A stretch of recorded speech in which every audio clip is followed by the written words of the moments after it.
Raise your hand if you're ready for a rebrand in 2025.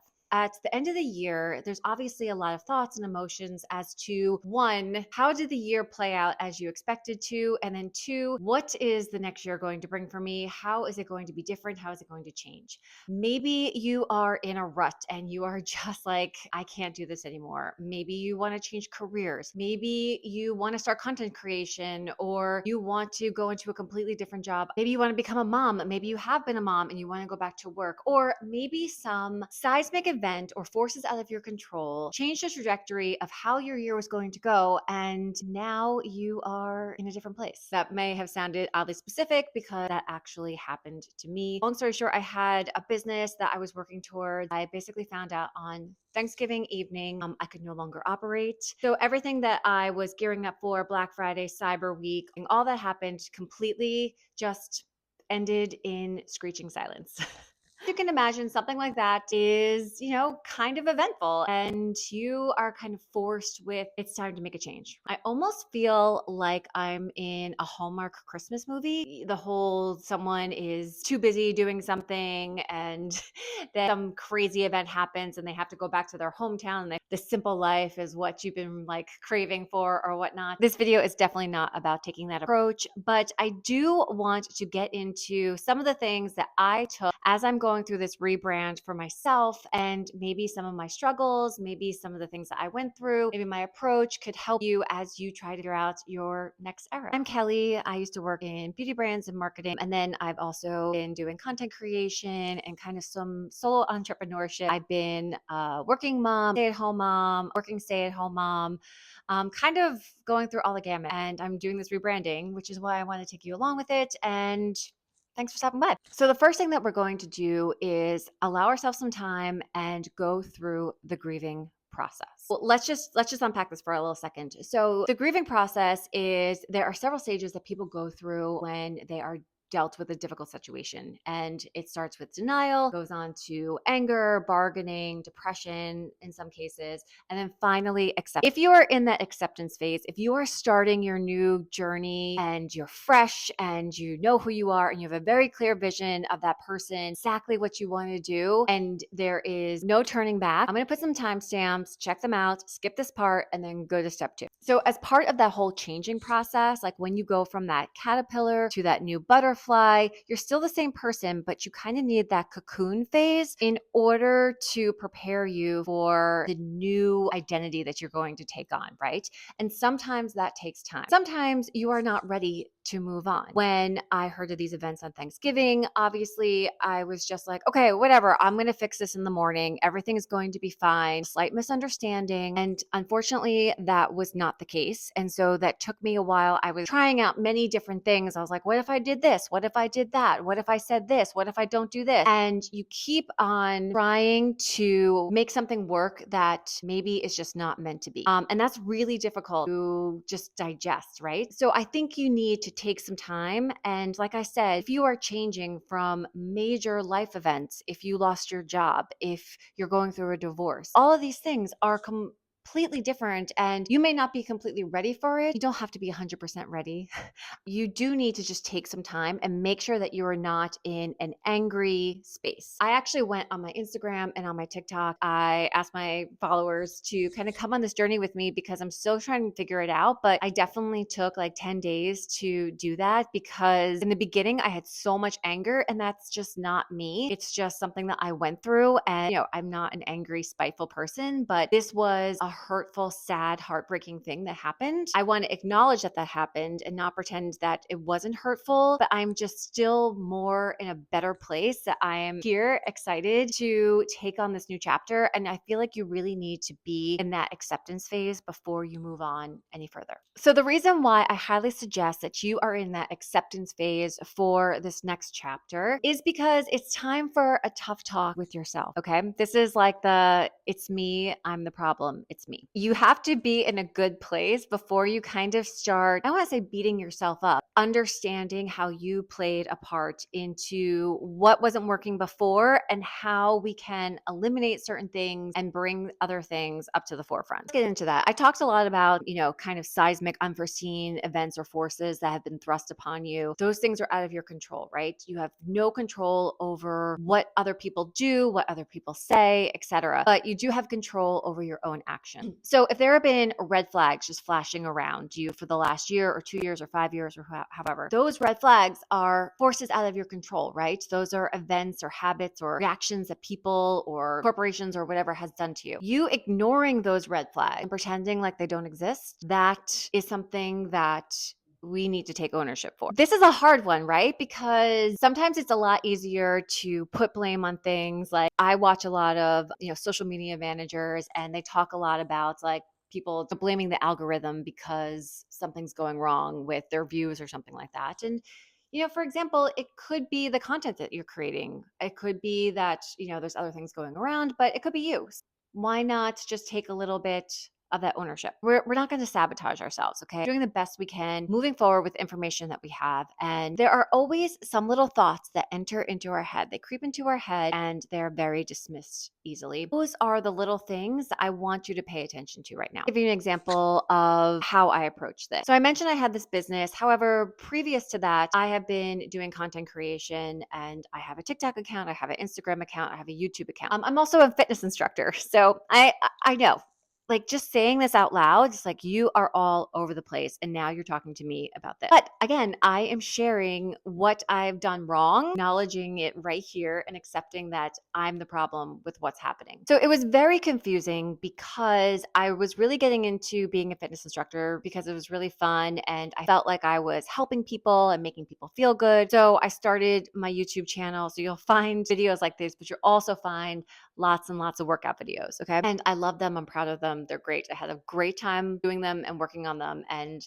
I love the comments that I receive from them. But then I started putting that on Instagram, and sometimes I would put it on TikTok, but then I'd be sharing my life, and then I'd be talking about, some other subject. And I was basically creating so many different types of content and on that was just specific for each platform. Okay. And then I was trying to sell other products. And then I made another Instagram account and I was trying to do that. So I was trying to keep up with all these things by posting different things all over the place. It was exhausting. And I was saying to myself, I actually even made a TikTok video that was just like, can somebody help me? Because I like all these things, but I'm doing all these different things. And how do I make this work? And like, how does this work under some umbrella? And somebody said Pinterest. But at the end of the day, I want to be an ownership position of my life. I want to make sure that I am doing the things that I like. I think another thing to consider with this, we hold ourselves back. I probably held myself back doing this.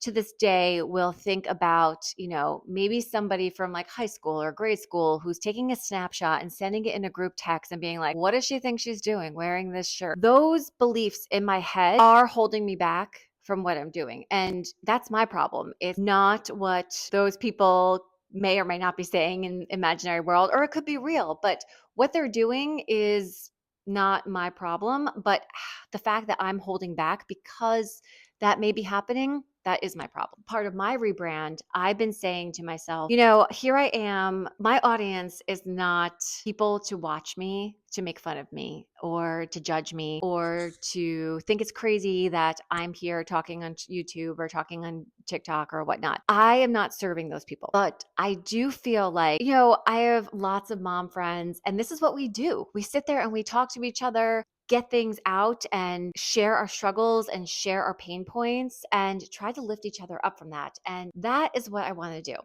And if I don't do that, then who am I serving? I want to serve those people. So if you're one of those people, thank you for showing up and watching this video. And I'm telling you, I really do want to help you. And I don't want to be held back by somebody potentially making fun of me. But, if they do, at the end of the day, you can just tell yourself that the more that people participate watching you, even your haters are going to help the algorithm. So it helps in some way. But all I'm saying is that make sure you're doing this for you. Make sure that you are not holding yourself back. As you look as to what's working and what's not working in your life, just understand what role you play in that, and then let's make some changes that work. We are now on to step 3. Identified our grievances. We have identified how we may have been contributing to those issues in our lives that we want change from. Well, it's time for the fun part, to focus on your joy. So this is really fun, and this is why I named the podcast the Endorphin Social Club. We need those happy vibes. We need everything that makes us feel good. Okay. That's going to come to the top, and all that crap is just going to go down to the bottom. I want you to really take a good look at things that make you happy, not a list that you made when you were 5 years old that you're trying to check the box to, or what your parents or your community or people around you expect you or want you to do. These are things that genuinely make you happy. As I was going through my journey, one thing I realized is that I really leaned into my whole fitness side because of a couple reasons. One, I love to listen to music and to dance and to kind of like choreography and whatnot. And that has always made me happy. And then two, as a fitness instructor, sometimes you have these days when you're just like, oh, I just do not feel good. I do not feel good. And then you take an exercise class and you're like, oh my gosh, I needed that. I feel so much better. And then as an instructor, when you have people around you who are doing the same thing, like, I'm not having a good day. I need, to feel great. I need some endorphins from this class. And you're the one who gave it to them. It is just, oh my gosh, it just makes me feel so good. I glow inside. And that is what I was saying. I really want to kind of like bottle with my new rebrand. Like, how do I do that? How do I try to make people just like feel better?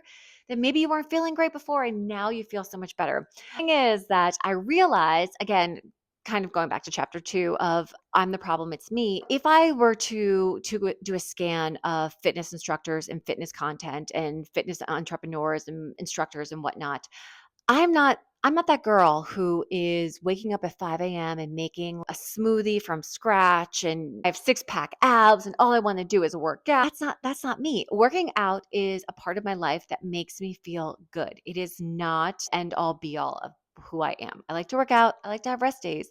I like to make people feel good by working out and dancing with me. That is a different thing than being a Melissa with health, for example. I have this strong belief that what gave us joy? What made us so happy when we were little? Things that were imprinted into our brain as to things that were fun or things that we discovered for ourselves at those young ages, that sticks with us. You may suppress it, you may try to hide it, you may be embarrassed by it, but I would tap into that.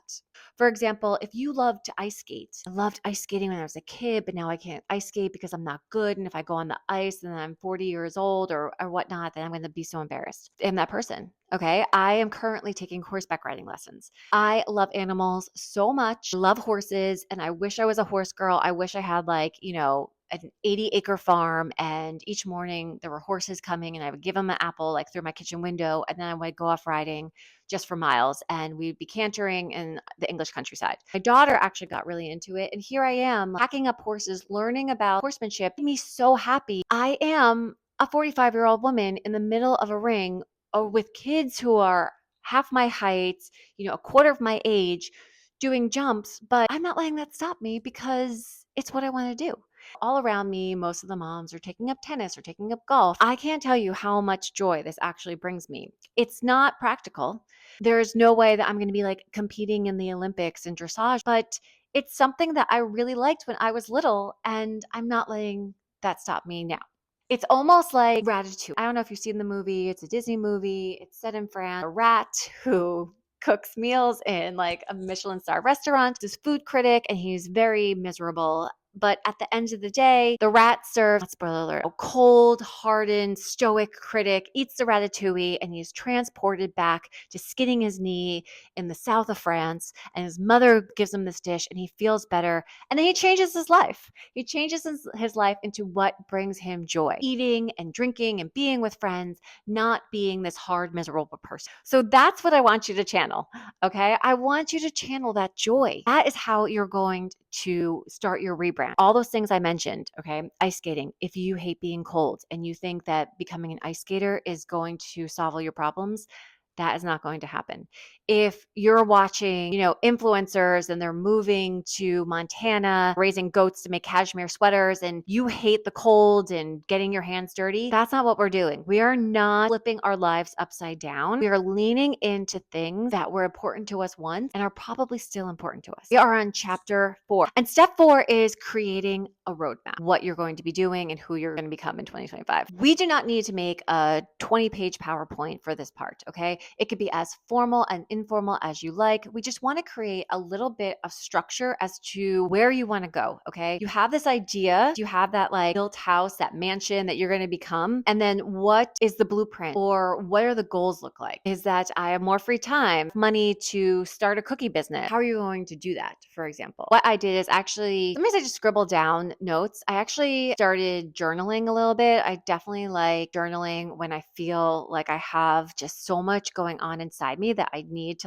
as Taylor Swift would say, you just got to get like the poison out in order for you to move on and for it to become something else, right? I like to do is just kind of like write down who I want to be and all that. But then I actually did try to be a little bit more structured. I created it in Canva, just what's working, what's not working, putting some photographs, and something that I've done before, which is super easy to do, especially if you're more of a visual person. You go on Instagram, you can go to, and you can save things. So maybe just like go in the Instagram bar, start searching the things that you want to be doing more of. Then the mood board, you have like this visual representation of what you want your year to be like. Also do this on Pinterest. You can take a screenshot, print it out, put it somewhere. I don't know, even make it like a story and just say, hey everyone, this is going to be the new me in 2025. This is my new rebrand. Don't want it to become something that you just create and then just abandon. Definitely check in on it. Use that as your anchor to say, are some of these events, are these some of these decisions that I'm making, are they going to get me closer to that mood board being the pictures in my camera? Is this not helpful, or is this maybe like a little detour and I'm still working through it because I'm a work in progress? Hi, want to come up? Officially have company, which actually kind of segues into my number 5. Through all that, we've done all this work. We figure out what is going to be best for us. We're just going to do one final step, which is overlaying a mission or a purpose with that. So while working on yourself is completely necessary, and being the best version of you is going to have a ripple effect to others. It will. When you're in a happier place and you have that joy, that is going to be infectious. Others will feel it. Others will be impacted by it. Maybe your rebrand is a little bit bigger than just you. You giving back in some way because you have become such an amazing person. When you are operating at that level where you're at your happiness, when you are finding your joy, okay? When you are not blaming others, when you have let go of all your grievances, you have a clear direction as to what you're going to become, almost have a responsibility to give back and give that to people who may need it as well. If you want to start your own business, you are inherently going to be helping somebody. Okay? So, for example, I want to not be a high powered lawyer anymore because this job is sucking the soul out of my life, and I want to start a sprinkle cookie company. I don't know. I think I just made that up because of the whole all the New Jersey Housewives drama. But so you want to do a sprinkle cookie. It's not like I want to do a sprinkle cookie company because I just want to make money and I'm going to become $1 million making sprinkle cookies. It's going to be because when I was younger, every time I had sprinkle cookies, those sprinkle cookies made me smile and brought me so much happiness. And that is what I'm gravitating towards. That is my joy. I know that making these sprinkle cookies and people gifting it to each other, that is just going to spread that joy. And I think about somebody taking their first bite of the sprinkle cookie that I made, and that makes me smile and glow from within. Being a better person for my family and my community. I mean, these are just examples, but whatever you do, whatever point you get to, just think about how that is going to positively impact others, and that will provide that extra drive. So it's not just you as part of the ship, okay? It's you helping others that is really going to bring that motivation all throughout 2025. There you have it. Well, I mean, that was a lot. As I mentioned, I am here to share my struggles and to share my mistakes. So if you have any questions on things I've done in the past that maybe you don't want to do in the future, I'm here for you. Sharing, you listening to this video, you feel empowered to know that you have so much to give. What happens in 2025? I hope you'll come along in the journey. If you are currently working on your own rebrand, I would love for you to share in the comments below. Let's just kind of lift each other up during this year and this process. I hope this was helpful in any way. Expect a couple more of these videos. Like, it was kind of fun. Yeah, thank you again so much. And in the meantime, you can find me on my socials, and I'll see you at the next one. Bye.